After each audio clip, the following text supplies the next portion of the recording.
ഇടത് കോട്ടയാണ് വൈക്കം, പ്രത്യേകിച്ച് CPIയുടെ പ്രധാനപ്പെട്ട കേരളത്തിലെ ഒരു കേന്ദ്രം. അവിടെ പി പ്രദീപ് ഇത്തവണ ജനവിധി തേടുകയാണ്. നമുക്ക് അദ്ദേഹത്തോട് സംസാരിക്കാം. ഇടത് കോട്ടയാണ്, എന്നാലും എങ്ങനെയാണ് കാര്യങ്ങൾ പോകുന്നത്? നന്നായി തന്നെ പ്രവർത്തനങ്ങളും എല്ലാം തന്നെ പോകുന്നു. ഇപ്പോൾ ഒരു റൗണ്ട് പ്രവർത്തനം ഞങ്ങൾ പൂർത്തീകരിച്ചു. ആദ്യ റൗണ്ട് വ്യക്തികളെയും സ്ഥാപനങ്ങളും എല്ലാം കണ്ടു, വോട്ടഭ്യർത്ഥിച്ചു. രണ്ടാമത് ഓരോ പഞ്ചായത്തിലും ഒരു ദിവസം വീതം നടന്നുള്ള വോട്ടഭ്യർത്ഥനയാണ് ഇപ്പോൾ നടന്നുകൊണ്ടിരിക്കുന്നത്. നല്ല ആവശ്യകരമായ പ്രതികരണമാണ് നമുക്ക് ഉണ്ടായിക്കൊണ്ടിരിക്കുന്നത്. ഇടതുപക്ഷ അനുകൂലമായിട്ടുള്ള പ്രതികരണം.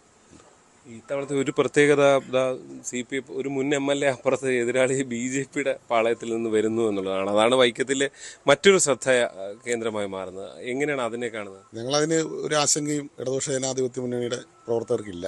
കാരണം ഇവിടെ 2016 കുറച്ച് വോട്ട് BDJSൻ്റെ സ്ഥാനാർത്ഥി മത്സരിച്ച NDAക്ക് കിട്ടിയത്. അതിനുശേഷം നടന്ന തെരഞ്ഞെടുപ്പിൽ അത്ര വോട്ട് അവർക്ക് പിടിക്കാനായിട്ട് സാധിച്ചിട്ടില്ല. ഇത്തവണയും അതിനേക്കാളും താഴെ പോകും എന്നുള്ളതാണ് ഞങ്ങളുടെ ഒരു പ്രതീക്ഷ. അപ്പോൾ ഇടതുപക്ഷ ജനാധിപത്യ മുന്നണിയുടെ നല്ല ശക്തമായ പ്രവർത്തനം വൈക്കത്ത് നടക്കുന്നുണ്ട്. അപ്പോൾ അതുകൊണ്ട് തന്നെ ഇതിനെല്ലാം പ്രതിരോധിക്കാനുള്ള ഒരു ശേഷി വൈക്കത്ത് ഇടതുപക്ഷ ജനാധിപത്യ മുന്നണിക്കുണ്ട് എന്നാണ് ഞങ്ങളുടെ വിശ്വാസം. ഈ വ്യക്തിപരമായ വോട്ടുകൾ അല്ലെങ്കിൽ CPIയുടെ വോട്ടുകൾ ഇതിലേക്കൊന്നും അജിത്ത് കടന്നു കയറുന്ന ഉള്ളൊരു ആശങ്കയോ അല്ലെങ്കിൽ അങ്ങനെ ഒരു കണക്കോ ഒന്നുമില്ല? ഇല്ല, അങ്ങനെ ഒരു ആശങ്കയില്ല. കാരണം അത് ഇപ്പോൾ തെരഞ്ഞെടുപ്പ് പ്രഖ്യാപിക്കുന്നതിന് മുമ്പ് തന്നെ ഞങ്ങളുടെ പ്രവർത്തനങ്ങളെല്ലാം ബൂത്ത് തലം വരെയുള്ള പ്രവർത്തനങ്ങൾ ഞങ്ങൾ ആരംഭിച്ചിരിക്കുക. ഇപ്പോൾ മണ്ഡലം കൺവെൻഷൻ കഴിഞ്ഞു, പഞ്ചായത്ത് കൺവെൻഷൻ നടന്നുകൊണ്ടിരിക്കുന്നു, ബൂത്ത് കൺവെൻഷൻ ആരംഭിച്ചു.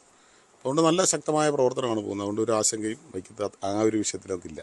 ഇതിൽ വേറൊരു കണക്ക് കോൺഗ്രസ് സ്ഥാനാർത്ഥിയായിട്ട് സംസാരിച്ചപ്പോൾ പറഞ്ഞത്, ബിനിമോൻ പറഞ്ഞത്, അജിത്തിന് ഒരുപാട് വ്യക്തിബന്ധമുണ്ട്. അപ്പോൾ അവിടുന്ന് CPI നടക്കുക ഒരുപാട് വോട്ട് അജിത്ത് പിടിക്കും.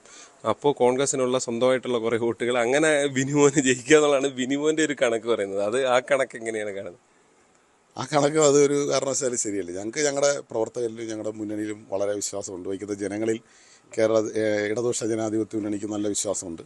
അതുതന്നെയാണ് കഴിഞ്ഞ കാലങ്ങളിൽ ഞങ്ങൾക്ക് ഓരോ തെരഞ്ഞെടുപ്പ് എടുത്ത് പരിശോധിച്ചാലും ഭൂരിപക്ഷം കൂടി വരുന്ന സാഹചര്യമാണുള്ളത്. കഴിഞ്ഞ പ്രാവശ്യം 30,000-നടുത്ത് ഭൂരിപക്ഷത്തിലാണ് CCAS ജയിച്ചത്. അതുകൊണ്ട് തന്നെ ജയിച്ചത് മാത്രമല്ല, അതിന് ശേഷം നടത്തിയ 10 കൊല്ലക്കാലത്തെ പ്രവർത്തനങ്ങൾ വളരെ നന്നായി വൈക്കത്തെ ഓരോ മുക്കിലും മൂലയിലും ചെന്നാലും വികസനം കാണാൻ പറ്റുന്ന രീതിയിലുള്ള പ്രവർത്തനങ്ങൾ നടത്തിയിട്ടുണ്ട്. അതുകൊണ്ട് ഞങ്ങൾക്ക് ഒരാശങ്കയും ജയത്തിൻ്റെ കാര്യത്തിലോ ഭൂരിപക്ഷം വർദ്ധിപ്പിക്കുന്നതിൻ്റെ കാര്യത്തിലും ഇല്ല.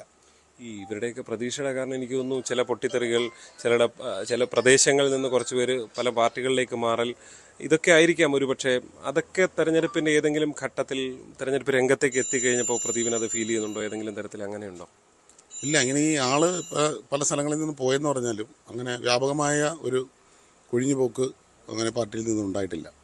ചില പ്രദേശങ്ങളിൽ 1-2 പേര് പോയെന്ന് വെച്ചാൽ വ്യാപകമായ ഒരു കൊഴിഞ്ഞുപോക്ക് ഉണ്ടായിട്ടില്ല എന്നുള്ളത് ഞങ്ങളുടെ തെരഞ്ഞെടുപ്പ് പ്രവർത്തനത്തെ ഒരു തരത്തിലും ബാധിക്കില്ല. വോട്ട് കിട്ടും എന്നുള്ള വിശ്വാസം തന്നെയാണ് ഞങ്ങൾക്കുള്ളത്. ഈ പാർട്ടിയുടെ ഒരു കോട്ട എന്നുള്ളത് ഒരു കോൺഫിഡൻസ് ആണ്. രണ്ടാമത്തത് വികസന പ്രവർത്തനങ്ങളാണോ എന്താണ്? അതോ ഇപ്പോൾ കോൺഗ്രസ് സംസ്ഥാനത്തൊട്ടാകെ പ്രതീക്ഷിക്കുന്നത് അവർക്കൊരു അനുകൂലമായ തരംഗം ഉണ്ടാകും എന്നുള്ളതാണ്. അതേപോലെ സ്ഥാനാർത്ഥി എന്നുള്ള നിലയിൽ താങ്കൾക്കൊരു ഫീൽ ഉണ്ടാവുമല്ലോ, എന്താണത്? കോൺഗ്രസിന് അനുകൂലമായ തരംഗം എന്ന് പറഞ്ഞാൽ അതെന്താണെന്ന് ഇതുവരെ എനിക്ക് മനസ്സിലായിട്ടില്ല. ഒന്ന് വൈക്കത്ത് അങ്ങനെ ഒരു വൈക്കത്തല്ല, അവരുടെ ഒരു പ്രതീക്ഷയാണ്. UDFന്റെ ഒരു പ്രതീക്ഷ അങ്ങനെയാണ്, ഒരു തരംഗം ഉണ്ടാകുന്നു. അങ്ങനെ 10 കൊല്ലത്തിന് ശേഷം UDF സർക്കാർ വരുന്നു. അവരുടെ ഒരു പ്രതികരണങ്ങളെല്ലാം അങ്ങനെയാണല്ലോ. അത് അങ്ങനെ ഒരു തരംഗം സത്യത്തിൽ വേറെ ആരും പറയുന്നില്ല. അങ്ങനെ വേറെ മാധ്യമങ്ങളൊന്നും തന്നെ അങ്ങനെ റിപ്പോർട്ട് ചെയ്തിട്ടില്ല. സർവേകളെല്ലാം ഇടതുപക്ഷത്തിന് അനുകൂലമാണ്.